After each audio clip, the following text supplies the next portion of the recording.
Good morning বন্ধুরা, কেমন আছে সবাই? আজকেও চলে আসলাম একটা ছোট্ট ব্লগ নিয়ে। ব্লগটা বেশি বড় করতে পারিনি। তো সকালবেলা উঠে প্রথমে কিন্তু আমি চা বানাতে চলে এসেছি। আর এটা কিন্তু আমার রোজগার কাজ। তবে দুধ চা কিন্তু আমাদের বাড়িতে হয় না, আমার হাজব্যান্ডই শুধু চা খায়। আমিও খাই মাঝে মধ্যে, কিন্তু ওই যে খেতেই হবে ওরকম কোনো ব্যাপার নেই। জানো তো, চা খেতে খেতে আমি ভুলেই যাই সত্যি আমি চাটা খাচ্ছিলাম। এরকম কিন্তু অনেকবারই আমার সঙ্গে হয়েছে। এখন আমি একটা প্রোটিন পাউডার বানিয়ে নেব, আর এটা কিন্তু মেনলি আমার জন্যই। কিন্তু মাঝে মধ্যে ভুলে যাই, ওই যে কখন খাই না সেটা নিজেও ঠিক পাই না। তো এখানে প্রোটিন পাউডারটা বানিয়ে নিয়েছি। যখন আমি অতিরিক্ত দুর্বলতা অনুভব করি না, তখনই একটু আমি খাই, আর তারপরে কিন্তু আর খাওয়াই হয় না। এখানে দেখো কতগুলো আম কেটে নিয়েছি, কিন্তু আম একদমই ভালো না, এইটুকু বেরিয়েছে। এত আম কেটে আমার কিন্তু এইটুকুই বেরিয়েছে। এটা কিন্তু অনেক দিন আগের ব্লগ, মিনিমাম 1 মাস আগের ব্লগ। আজকাল করতে করতে কিন্তু আমার এডিট করাই হয়নি। তো ফাইনালি এডিট করেই তোমাদের সঙ্গে এখন শেয়ার করব। তো এখন দেখো আমি কতগুলো আম নিয়ে বসেছি। এখানে অনেক আম, কিন্তু সমস্ত আমগুলো কিন্তু পচা পোকা এরকমই ব্যাপার। তো এখানে দেখো একটা আমি কিন্তু ভালো আছে, এটা এমনি ভালো, শুধুমাত্র পাখিতে ঠুকিয়েছে বলে। আর এখানে দেখো এই যে আমসত্ত্ব বানানোর জন্য এখানে আমি কেটে নিয়েছি বেশ কিছু আম। গ্রামের গেঁয়ো ভূত হলে যেটা হয়, আম কিন্তু আমি কাটতেই পাচ্ছি না। দেখো, ছুরি দিয়ে কিন্তু কাটা অভ্যাস আমার নেই, কিন্তু তারপরেও চেষ্টা করি যে কাজটা শেখার। কারণ গ্রামের মানুষ বলে যে কাজ শিখবো না সেটা কিন্তু হয় না, বা কোনো রকম স্মার্টলি কিছু করব না সেটাও কিন্তু হয় না। এই আমগুলো বোধহয় আম্রপালি আম বলে, প্রচুর প্রচুর মিষ্টি কিন্তু আমগুলো। তো দেখো এখানে কিন্তু আমি আমগুলোর যে কাঠ সেটা কিন্তু বের করে নিয়েছি, এবং এটা মিক্সিং বলে দেব।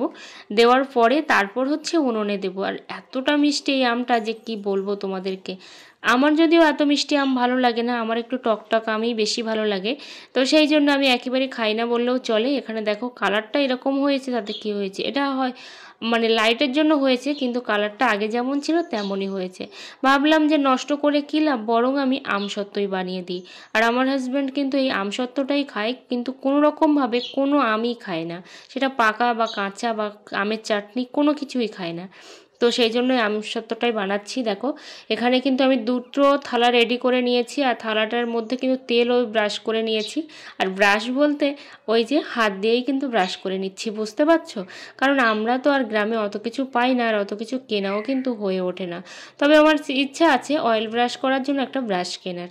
তো এখানে দেখো ফুডটাও কিন্তু চলে এসেছে। আর যেহেতু খুব বেশি কষ্ট করতে হবে না, তার জন্য কিন্তু উনুনে দিইনি, আমি গ্যাসেই করেছি। না হলে আমি উনুনেই করতাম, যদি অনেকক্ষণ ধরে ফুটাতে হতো।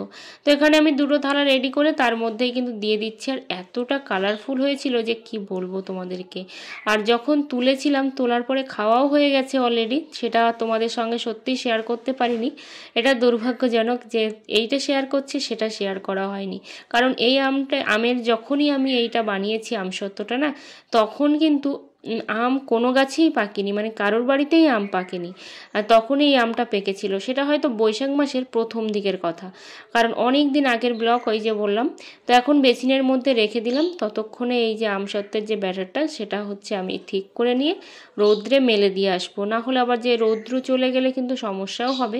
তারপর কিন্তু মেলে যাব, তার আগে ভাবছি না আমি গ্যাসটা একটু পরিষ্কার করে নিই, যেহেতু আম পড়েছে ছিটকে ছিটকে। সেই জন্য আমি এখানে গ্যাস ওভেন এগুলো সব কিছু মুছে নিচ্ছি, যাতে করে, আর রান্নাবান্না তো কমপ্লিট হয়ে গেছে, আর যাতে করে সমস্যাও না হয়। এই যে দেখো আমসত্ত্বটা নিয়ে চলে এসেছি ছাদে। তো ছাদে এখন দিয়ে দিচ্ছি। আর পাখির যা উৎপাত যে কি বলবো, প্রচুর পরিমাণে পাখি কিন্তু চলে আসে, মানে এত পরিমাণে ঠুকায়। কিন্তু জাল দিয়ে যে নিচে দেবো সেটাও কিন্তু হওয়ার মতো নেই, ওই যে বালি উঠতে থাকে, তার জন্যই কিন্তু দিতে পারি।